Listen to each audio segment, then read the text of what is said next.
When it comes to molokhia, we pretty much have two kinds. We have the minced Egyptian one, and then we have the whole leaves, which is more like Syrian Lebanese. That's what I'm making today, and I'm actually using dried leaves. So you want to rehydrate them at first in some boiling water for a good like 15 to 20 minutes before draining them, and then you want to consistently keep rinsing them until the water runs clear like this.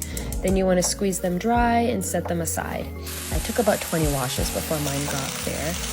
And then I'm going to boil 2 bone-in chicken breasts until fully cooked, shred it and set it aside.